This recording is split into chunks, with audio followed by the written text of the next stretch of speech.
ఇది ఈరోజు శాసనసభలో ప్రాజెక్టులు కేఆర్ఎంబీకి అప్పచెప్పమని మేము తీర్మానాన్ని ప్రవేశపెడుతున్నామని ఈరోజు కాంగ్రెస్ పార్టీ ముందుకు రావడం అంటే డెఫినెట్గా ఇది తెలంగాణ ప్రజల విజయం, బీఆర్ఎస్ పార్టీ విజయం. మేము రేపు నల్లగొండలో సభ పెట్టినాం గనక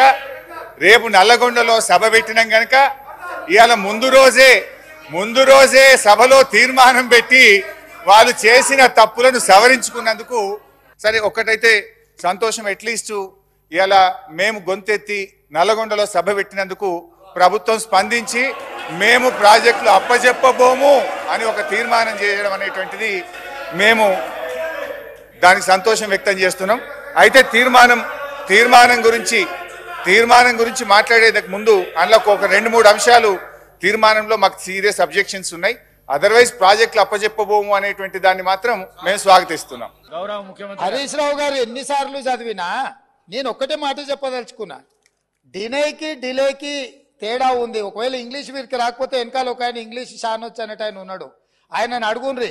సింపుల్ గా దీంట్లో ఏంది, you are also aware of the fact that both the states have agreed in principle to hand over the control of common projects, i.e. Srisailam and NSP ante Nagarjuna Sagar project, in terms of gazette notification dated 15/7/2021. 15/7/2021 la ప్రాజెక్టులు ఏవేవి ఎట్లా hand over చేయాలనో complete గా gazette notify చేసింది అధ్యక్ష 15/7/2021.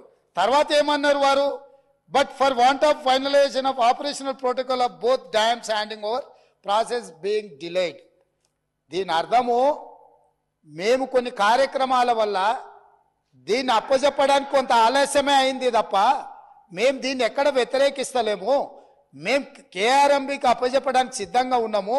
ఈ లోపల ఆంధ్రప్రదేశ్ నుంచి వాళ్ళు పోలీసులతో వచ్చి దాన్ని పొజిషన్ తీసుకున్నారు. దీన్ని తక్షణమే మీరు పరిష్కరించండి అని చెప్పి మీరు కేంద్ర ప్రభుత్వానికి లేఖ రాసి డిసెంబర్ 1 నాడు 30 తారీఖు నాడు పోలింగ్ జరిగింది, 3 తారీఖు నాడు ఫలితాలు వచ్చినాయి. 1 తారీఖు డిసెంబర్ నాడు స్పష్టంగా ఆనాటి ముఖ్యమంత్రి మరియు సాగునీటి పారుదల శాఖ మంత్రి కల్వకుంట్ల చంద్రశేఖరరావు గారు, వారి ప్రిన్సిపల్ సెక్రటరీ, సాగునీటి పారుదల సెక్రటరీగా అఫీషియల్ గా వీళ్ళు లెటర్ రాసి ఇన్ని రోజులు ఇన్ని నీతులు చెప్తున్నాడు కదా, ఇన్ని రోజులు మా స్మితా సబర్వాల్ గారు ఈ రకమైన లేఖ రాసిండ్రు, మా ప్రభుత్వ విధానము అని ఎప్పుడైనా చెప్పినా ఈరోజు ఉత్తమ్ కుమార్ రెడ్డి గారిని లేఖ తీసుకొచ్చి బయట పెట్టినాక ఇప్పుడు మాట్లాడుతున్నారు ఏంది, అవును మా స్మితా సబర్వాల్ గారు లేఖ రాసిండ్రు, మా ముఖ్యమంత్రి గారి ఆలోచననే ఇది అని. ఇప్పుడు నేనేం అడుగుతున్నా అధ్యక్ష అంటే వీళ్ళ బాధ ఏంది అసలు, ఇప్పుడు అప్పచెప్పొద్దనా వద్దని మేము అన్నప్పుడు తీర్మానం చేసినప్పుడు చర్చలకు శశపిశలకు తావెక్కడిది, 100% ఈ ప్రభుత్వం ప్రతిపాదించిన ఉత్తమ్ కుమార్ రెడ్డి గారి సభలో ప్రవేశపెట్టిన తీర్మానానికి అన్కండిషనల్ గా మేము మద్దతు ఇస్తున్నాము. పదండి ఢిల్లీకి పోదాం కొట్లాడతామని వాళ్ళ నోటి నుంచి వస్తలేదు ఎందుకు అధ్యక్ష? అసలు వాళ్ళ నాయకుడు ఎందుకు రాలేదు, ఎందుకు ముఖం చాటేసిండు అంటే ఈ రోజు ఇక్కడికి వస్తే వీళ్ళకి ఎవరికి విలువలేదు అధ్యక్ష. పార్టీలో వీళ్ళ మాటకు విలువలేదు, మనుషులకు విలువలేదు. పార్టీ యజమాని ప్రతిపక్ష నాయకుడు వారు వచ్చి మాట్లాడాలి ఇక్కడ. వారు ఎందుకు ఈరోజు ఇంత ముఖ్యమైన కృష్ణానది జలాలకు సంబంధించి శాశ్వతంగా తెలంగాణ రైతాంగం జీవితాల మీద మరణ శాసనం రాసే పరిస్థితులు ఉత్పన్నమైతే వారు సభలోకి రాకుండా ఈ సభలో జరుగుతున్న చర్చలో వారి అభిప్రాయం చెప్పకుండా వీరు చెప్పే అభిప్రాయానికి ఎలాంటి విలువ లేదు.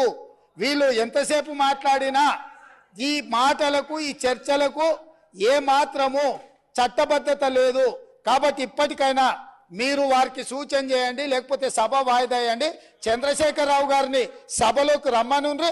చంద్రశేఖరరావు గారు వచ్చినాక, ఎందుకంటే ఈ 10 సంవత్సరాలు జరిగిన పాపాలకు వారు కారణము. పాపాల భైరవుడి సభలకు వచ్చి చర్చ చేస్తే తప్పకుండా మేమందరం కలిసి సమాధానం చెప్తాం. వారిని సభలోకి రమ్మనుండ్రి, చర్చ చేద్దాం. ఎవరు తప్పు చేసిండ్రు, ఎవరు తెలంగాణకు అన్యాయం చేసిండ్రు, ఎవరు తెలంగాణకు రావాల్సిన కృష్ణానది జలాలలో వాటాలను ఎవరు తెగ నమ్ముకున్నారు, ఎవరు చేపల పులుసుకి అలసిచ్చిండ్రు వారి నీళ్ళ దోపిడీకి, వారి సభలోకి రమ్మనుండి. చంద్రశేఖరరావు గారి సభలోకి వస్తే ఎంతసేపు అయినా మీరు మైకి అండి అధ్యక్ష. వీరికి ఏ అధికారము, ఏ హక్కు, ఏ అవకాశం లేదు. కాబట్టి చంద్రశేఖరరావు గారు ఈ సభలోకి వచ్చి వారు మాట్లాడితే ఇవ్వండి, ఇక వారు మాట్లాడడానికి ఏమీ లేదు, వారు చెప్తే వినడానికి కూడా ఏమీ లేదు అధ్యక్ష.